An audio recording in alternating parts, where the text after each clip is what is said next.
cannot be forced into existence, nor can it be won through painful struggle. Freedom cannot be bought or sold. It has nothing to do with one's social status. One's profession is of no consequence. In order for you to accept yourself as you are and live with your soul at peace, you must simply teach yourself to let it be. Only then will you discover freedom.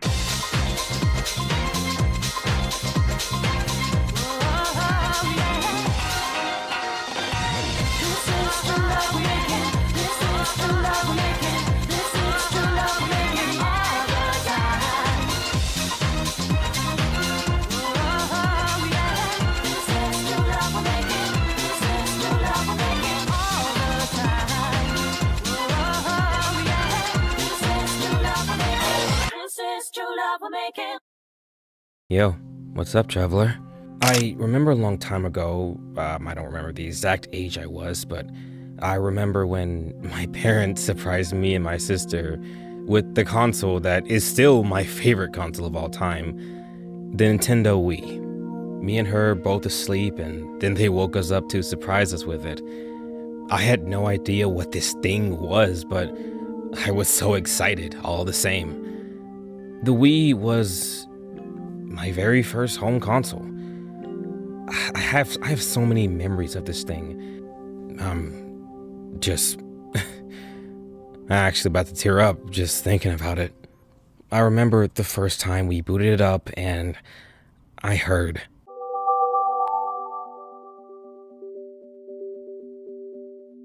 To this day, this is still my favorite main hub of a video game console. I didn't have the DS or the GameCube before this. This was my very first video game console. This was my introduction to the world of gaming, to this art form. And it played a huge role in shaping who I am today. It taught me lessons I'll never forget, and it formed a lot of my taste in gaming and other art, and it gave me so many amazing, fun memories that I won't ever forget. I'll cherish them to the day I die. Thank you, Wii, for being a part of my life. Oh man, this is just the beginning of the discussion we're going to have today, traveler. I hope you enjoy the ride.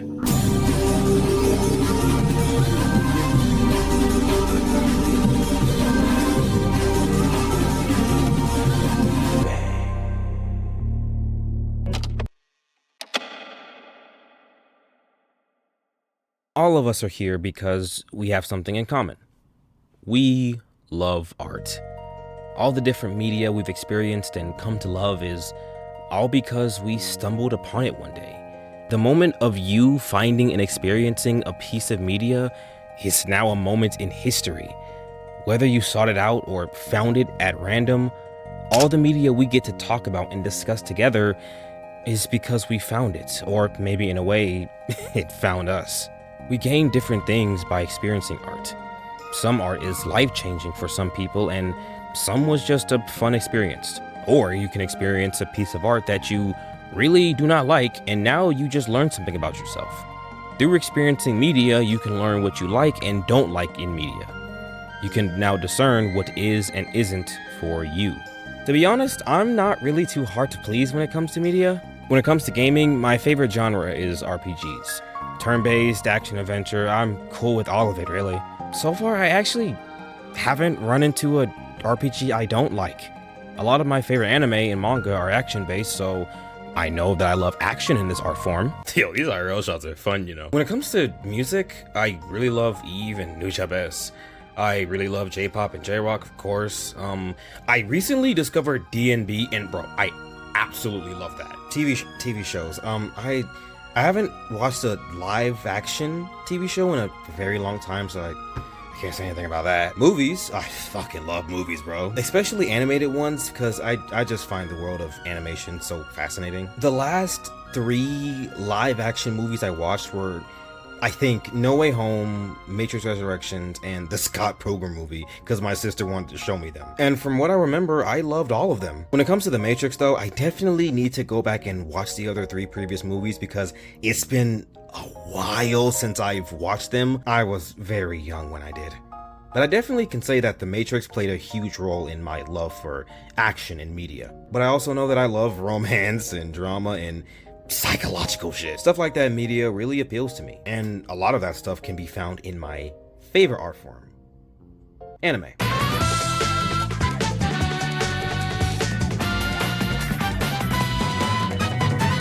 Anime has been in my life for such a long time, even before I knew what anime was. The first anime that I ever watched that I didn't know was anime was either Yu-Gi-Oh! Or Pokemon. I loved watching these so much as a kid. I'll eventually rewatch them someday, but for now, I have these memories to look back on. And I'll love them and cherish them forever. I think past Pokemon and Yu-Gi-Oh! I figured out what anime was and recognized that those two were anime. And after some time, I was introduced to Naruto and Dragon Ball. And another one, but in an unconventional way, we'll get back to that in a second. I was introduced to Naruto and Dragon Ball and fell in love instantly. Seeing these martial artists flying around, fighting at supersonic speeds, and firing big, huge blasts was so awesome and mind-blowing to me. And still is, honestly, to this day. And of course, Naruto was my first introduction to ninja. When I tell you that Naruto still has me doing hand signs to this day, just at random points in my day, I'm not lying. And it wasn't just the anime, but also the different games I was introduced to. Circling back to the Wii, I had the Naruto Clash of Ninja series, the Budokai series, and of course Budokai Tenkaichi. Looking back on all this now, it's just so cool, nostalgic, and also slightly melancholic for some reason. I think I know why though. I think it's that feeling of wishing that things were a bit more simpler nowadays. I don't know. I think it was just a random fleeting feeling of longing for a simpler time. And the third anime that I was introduced to, not through its anime, but through a video game, was Full Metal Alchemist. True sympathy. this game, dude. Even to this day, I love this game. And one of my favorite memories is of my brother who really loves Fullmetal Alchemist. When I showed him this game, he was like, bro, please let me play this. And I was like, of course, because, you know, seeing him happy made me happy and shit, like, bro. The main way I used to watch anime was on my grandmother's old desktop on YouTube in low quality. But hey, back then I didn't give a damn. I was just enjoying myself. Fond memories. Very fond memories for me.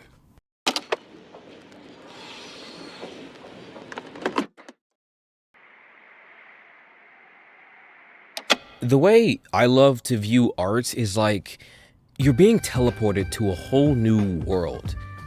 The world that we now have the opportunity to explore. If you watched my last video, this is like deja vu, isn't it? When you're listening to music, it can do so many things to you. It can make you sad, happy, angry, and so many other things. I know that whenever I listen to Nujabes, his music puts me at ease. It reminds me to stay in the moment. It brings me peace. When watching a movie, you're going on a 1 hour, 2 hour, 3 hour, however long journey that you get to take with these characters. Same thing applies when watching a TV show or reading a book. It takes you on a journey. And if this journey resonates with you, then it sticks with you. It's one you won't soon forget and one you might actually want to retake whenever you please. That's just something that I find really cool and beautiful about art. Now earlier I said that my favorite genre of gaming was RPGs, and the game that started that love for me was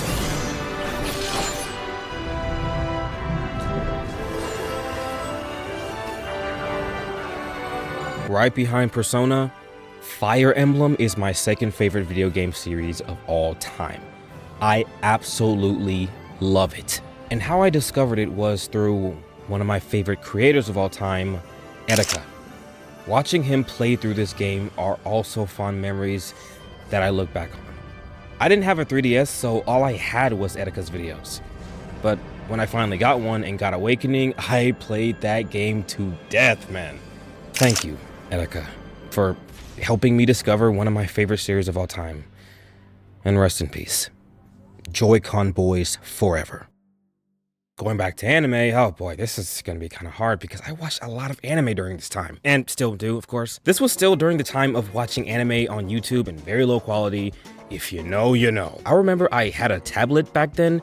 I also remember accidentally breaking that shit, but don't worry about that. Other than my grandma's old desktop, this is when the world of anime really opened up for me. So many different stories to explore, and explore I did. I vividly remember watching Kill la Kill back then.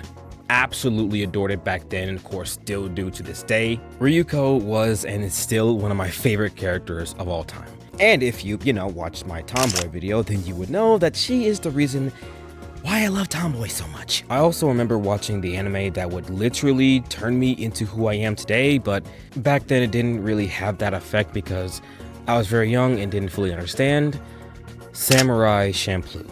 Not much has changed though. I do know that even back then, I absolutely adored the fights of the show. I remember when I had a laptop that I don't have anymore because that shit died on me, don't worry about it. That was when I watched the original Rurouni Kenshin anime, and oh my freaking god, I remember it was during the Kyoto arc, which is still one of my favorite arcs to this day. I'm pretty sure that I had to get up for school the next day, but I just didn't care. I just had to keep watching it. This was the first time I experienced a show that had me so hooked that I just couldn't stop watching it, even when I had shit to do the next day. My grandma's old desktop that I used to play Flash games and watch YouTube on, my tablet that I used to binge so many different anime on, and my laptop, which I did the same. All of these were a proxy to my discovery of these different stories that I got to explore and experience.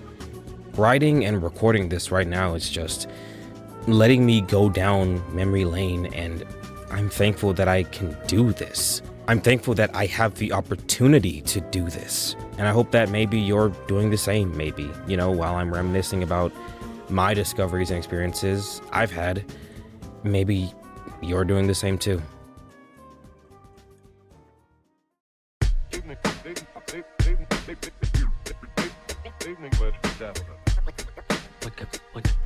What could I say after it's done? Хранить деньги в сберегательной кассе.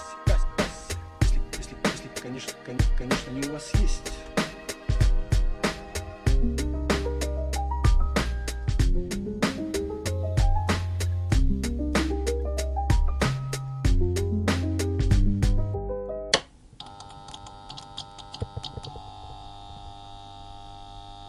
Discovering new art helps you discover things about yourself. As previously discussed, it helps you learn what you like, what you don't like, but it also helps you discover things about yourself. Things that you relate to and things you wish you didn't relate to. I've had experiences like that. I have one in my head right now. I find this very fascinating, and I think it's a good thing because, bro, let me tell you something. When you fight yourself, you're the only loser. I've been doing that for a while now. I don't recommend it. It's not fun constantly screaming at yourself in your head, and you overthink so much where to the point your head starts hurting and throbbing. Yeah, I don't recommend doing that. Art can help you discover things about yourself that you might not have known was there, or you were subconsciously running away from. I have two examples, but we'll get to those in a little bit. Year 15 to 21, I'm getting older and I'm scared. Aside from me constantly decaying, one of the main things that changed was that I moved house because, well, not house, moved house to an apartment. It's because life happened. I'm not gonna talk about that bullshit. I got older, my brain was developing and shit. I started learning more about myself. Fast forward to 2020, sorry for giving you PTSD. I decided to watch Evangelion for the first time. I loved it. I don't fully get it, I need to rewatch it, but I know I loved it. I might not have understood some things about it, but I did experience one thing that hit home for me.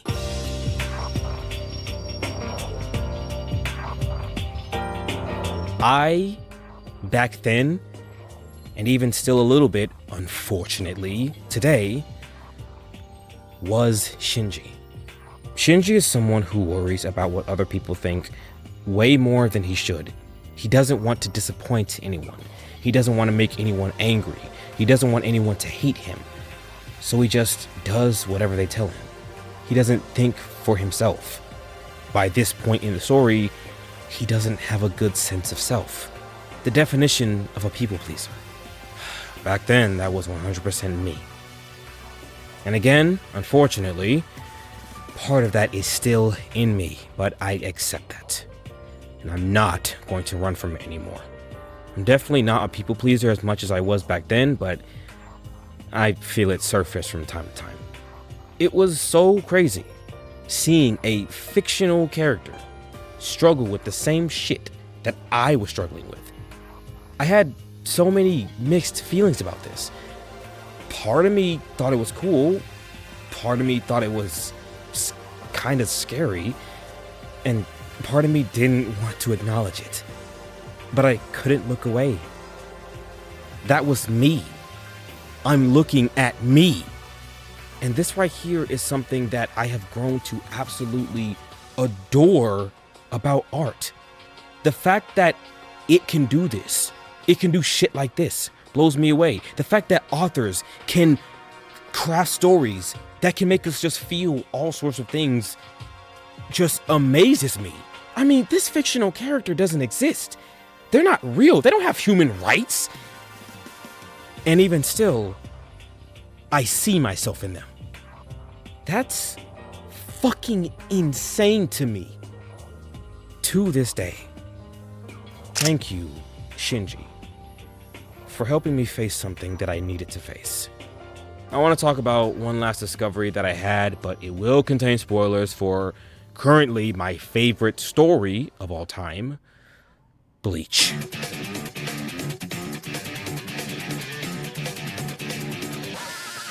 Let's go. I would absolutely hate to ruin this moment for you if you have not seen Bleach yet, so if you have not, please skip to this time code right here. The more and more I engage with the story of Bleach, the more I grow to love and cherish it. Remember what I said about fighting yourself and the harm it can do to you?